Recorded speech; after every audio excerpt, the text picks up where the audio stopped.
मस्साजोगचे सरपंच संतोष देशमुख हत्या प्रकरणाची आज बीडच्या विशेष मकोका न्यायालयामध्ये 8वी सुनावणी पार पडली आणि या सुनावणीसाठी स्वतः विशेष सरकारी वकील उज्ज्वल निकम, त्याचबरोबर सहकारी वकील सहाय्यक वकील बाळासाहेब कोल्हे हे न्यायालयामध्ये हजर होते. तर आरोपीच्या बाजूनं वाल्मिक कराडचे वकील विकास खाडे आणि त्याचबरोबर मोहन यादव बीडच्या न्यायालयामध्ये उपस्थित होते. प्रत्यक्षात सकाळी 11 वाजता बीडच्या विशेष मकोका न्यायालयासमोर संतोष देशमुख हत्या प्रकरणाच्या 8व्या सुनावणीला सुरुवात झाली.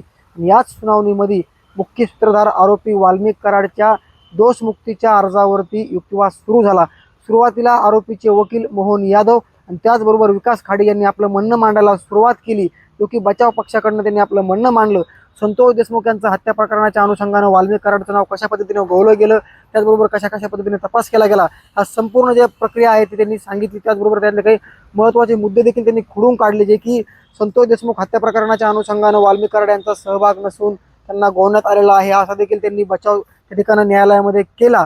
मात्र याला प्रत्युत्तर देत असताना जे की सरकारी पक्षाचे वकील आहेत, जे की उज्ज्वल निकम, त्यांनी देखील आपलं म्हणणं मांडत असताना आणि युक्तिवाद करत असताना म्हटलेलं आहे की या संपूर्ण संतोष देशमुख हत्या प्रकरणामध्ये ज्या वाल्मिक कराड यांच्या वकिलांनी दोषमुक्तीचा अर्ज केलेला आहे आणि आमच्या हत्या प्रकरणाशी कुठलाही संबंध नसून आम्हाला दोषमुक्त करण्यात यावं, जो अर्ज केलेला याच्यावरती युक्तिवाद करताना उज्ज्वल निकम यांनी स्पष्टपणे म्हटलेलं आहे या संपूर्ण गँगचा मुख्य सूत्रधार वाल्मिक कराडच आहे. जरी गँग पुढं असेल, जरी लीडर पाठीमागं असेल, जरी लीडर पडद्यामागं असेल, मात्र संपूर्ण कार्यालयामध्ये वाल्मिक कराडचाच रोल आहे आणि म्हणून त्याच्यावरती दोष सिद्ध करण्यात यावं किंवा हे प्रकरण चार्ज फ्रेम करण्यात यावं.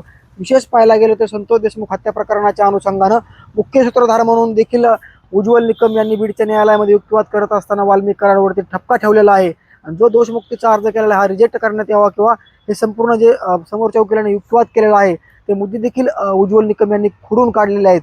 म्हणून संतोष देशमुख हत्या प्रकरणाच्या अनुषंगानं जो वाल्मिक कराडच्या वकिलांना दोषमुक्तीचा अर्ज केला होता त्या अर्जावरती आज बीडच्या विशेष न्यायालयामध्ये 3 तास युक्तिवाद चालला. विशेष पाहायला गेलं तर सुरुवातीला आरोपींच्या वकिलांनी आपलं म्हणणं मांडलं आणि त्याच्यानंतर सरकारी पक्षाचे वकील विशेष सरकारी वकील बाळासाहेब कोल्हे यांनी बाजू मांडत असताना स्पष्टपणे बाजू मांडलेली आहे. आणि जे महत्त्वाचे पुरावे आहेत, जे डिजिटल एव्हिडन्स आहेत, जे की संतोष देशमुख हत्या प्रकरणाच्या अनुषंगानं जे व्हिडिओ कॉल झाला होता, व्हिडिओ रेकॉर्डिंग झाली होती, संतोष देशमुख हत्या प्रकरणाच्या अनुषंगानं आवादा एनर्जी प्रकल्पावरती जो फोन कॉल झाला होता सुनील केदू शिंदे यांना, शिवाजी थोपटे यांना, त्या फोन कॉलचा देखील संदर्भ देण्यात आला. हे महत्त्वाचे जे मुद्दे होते जे चार्जशीट होतं त्या चार्जशीटमधले सर्व महत्त्वाचे मुद्दे उज्ज्वल निकम यांनी न्यायालयामध्ये पटवून सांगितलेले आहेत. आणि त्याचबरोबर या संपूर्ण अनुषंगानं वाल्मिक कराड यांना दोषी ठरवण्यात यावं किंवा पुढं प्रकरण चार्ज फ्रेम करण्यात यावं अशी विनंती न्यायालयाला आज उज्ज्वल निकम यांनी केलेली आहे.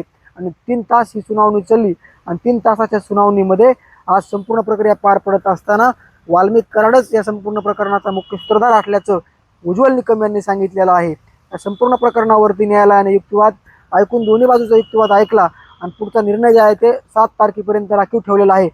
7 तारखेला या संपूर्ण प्रक्रियेवरती दोषमुक्तीच्या अर्जावरती नक्कीच न्यायालय काय निर्णय देतंय आणि संतोष देशमुख हत्या प्रकरणामध्ये जे की वाल्मिक कराड याला दोषी ठरवण्यात येते की आणखी पुढं काय घडतं हे देखील पाहणं महत्त्वाचं असणार आहे.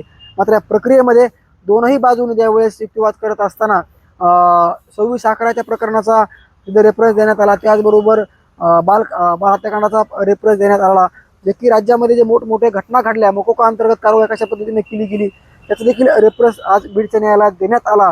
या संपूर्ण प्रक्रियेवरती 3 तास सुनावणी झाली आणि 3 तासाच्या दोन्ही युक्तिवादानंतर न्यायालयानं संतोष देशमुख हत्या प्रकरणाच्या अनुषंगानं वाल्मिक कराडच्या दोषमुक्तीच्या अर्जाचा निर्णय 7 जुलैपर्यंत राखीव ठेवलेला आहे.